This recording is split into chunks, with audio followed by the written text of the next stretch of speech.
worlds, and welcome to another episode of Is It Worth It, where I take a look at books across all genres and let you know which are worth your time. Sorry about missing last week's episode. If you remember, I was feeling a little under the weather during our last review, so I took that opportunity to do some reading instead of reviewing, and because of that, I have some really awesome episodes coming for you guys in the next couple of weeks. We're talking sci-fi reviews, horror reviews, fantasy reviews, a look at a popular television series and comparing it to the book series, and a look back at a popular thriller series in anticipation of the latest release coming in April. This week, I'm really excited to talk about the review I promised last time during our Deerskin review from an up-and-coming author in the horror genre. Her name's Haley Newlin, and the book that we're talking about today is Take Your Turn, Teddy. Take Your Turn, Teddy is a psychological horror novel dealing with mature thematic elements throughout the story. It follows our protagonist Teddy as him and his mother flee his abusive father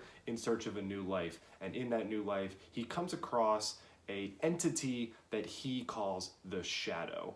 That is sort of where our story begins and evolves very, very quickly. In fact, I would say that that is one of the strengths of the novel, perhaps its greatest strength. Newlin wastes no time getting down to business in this story. Important stuff is happening in the very first chapter, like really important, life-altering things.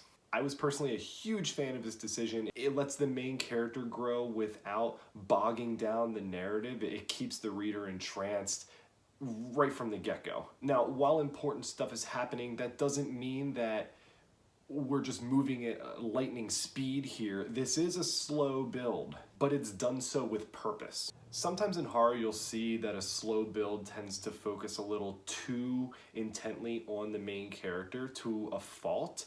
Newlin certainly takes the opportunity to focus on our main character, but she also gives us an equal sense of the antagonist's motivation here. We get an idea of their wants, their needs, their desires very early in the story, and it's woven in with the narrative and the tension that builds as we get to know our main character.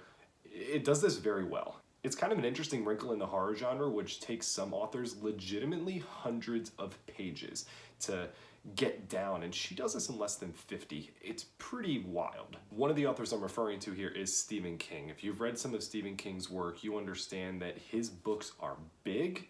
They are filled with what I would deem unnecessary information. Some people love that information from a world building perspective. Others think it just serves as a braking mechanism for the plot. I fall somewhere in the middle, but the inspiration from King is very apparent in this story. Maybe not from a pacing perspective, but pretty much in every other way. Newlin's story has a very familiar build if you're in tune with King's work, even in the ways she breaks up her story into parts and the way that she titles them. Very King-like. I constantly found myself thinking of the novel The Institute while reading this story. It has a lot of parallels that are similar, not just from a structural standpoint, but also when we talk about certain themes and the age of our characters. It's also very in line with It, another classic Stephen King novel that people are very familiar with. Much the way of King, there's some gut-wrenching surprises throughout this. There's a lot of blood, some of it all at once, a King trait. It's really cool when you get to see an author use one of their favorite authors as their inspiration and put their own twist on it. It's how storytelling evolves, really. And this is a prime example of how that works in the literary landscape. We get a really fresh take on what many readers have deemed the familiar here, kind of Newlin's stamp on the genre, which is really cool. Lastly, and perhaps most importantly, I found Take Your Turn, Teddy to be one of the most engrossing, in-your-face examples of both possession and psychological trauma in the horror genre that I have read in a very long time. This is very much part of that slow build I was talking about. But again, the structure is utilized with purpose. Each chapter highlights a new and important element or theme or area of the world building process that would not have made this story feel whole without it. It's not like some of King's books where you can remove entire sections and still get an idea of what the story was meant to be. Every chapter here is essential. It's all part of a song that ends up culminating in this really satisfying crescendo. I must say, I was a big fan of it. So much so that some of the issues with the story aren't really issues. It was more just personal preferences. For instance, I wish we would have gotten a little bit more information about the secondary characters early on in the story. Something King is known for is introducing characters who are going to be essential later on, very early, with a couple of chapters at the very beginning that kind of serve as a prolonged prologue. If we would have gotten that here with some of the characters that don't show up for 100, 200 pages, I think that everything might have felt a bit more complete, but I think this is just a personal preference thing. The structure works as is. At the very least, an extra point of view character might have added a bit of depth in the beginning of the story, maybe from Teddy's mother's perspective, but again, this is not necessary. It's just something I think I might have preferred. Because we don't get that, there's this drastic shift in the narrative once we reach part 2 of this story, but it's so different that it almost feels like a different book. It's a small thing, and we definitely account for this with it being the second part. I just wish a little bit of foreshadowing or change of scenery might have been apparent earlier on with the use of a prologue or an extended extra part at the beginning of this story. But that's just me. I also never got a great sense of how old Teddy is.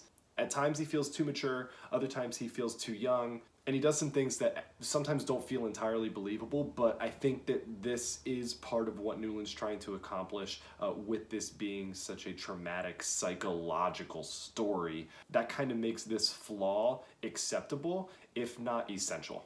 Lastly, the ending just felt a little bit rushed for me. It's not a big thing. It's just that the first 4 parts of the story are so exceptionally well paced. I just thought that the ending moved a little too quickly. This might have also been done with intent, but everything climaxes a bit too fast. Even though the conclusion, plot-wise, works extremely well. In fact, the last chapter is damn near perfect. So look, if you're a fan of true crime, horror, psychological thrillers, any novels of that sort, you're gonna like Take Your Turn, Teddy. It's bloody, it's different, it's something that you haven't experienced before that perfectly blends that thriller and horror genre. In this day and age where we're getting these books a mile a minute, it's a really refreshing take on the genre. It kept me engaged throughout. There's a handful of sequences here, horror-related sequences, that are riveting and eye-opening and memorable. I'm not going to forget a handful of these. They're just going to stick with you both from a creative perspective and a sheerly horrifying perspective. It's a visceral novel full of terror, death, I mean, all the great things that you want to experience while reading a horror novel. It's absolutely worth it for fans of this genre who are looking for a read that's different from something that's been tackled 100, 1,000, a million times before. Take Your Turn, Teddy is available on Amazon, Barnes & Noble, basically any online retailer where you would buy a novel, you can get your copy.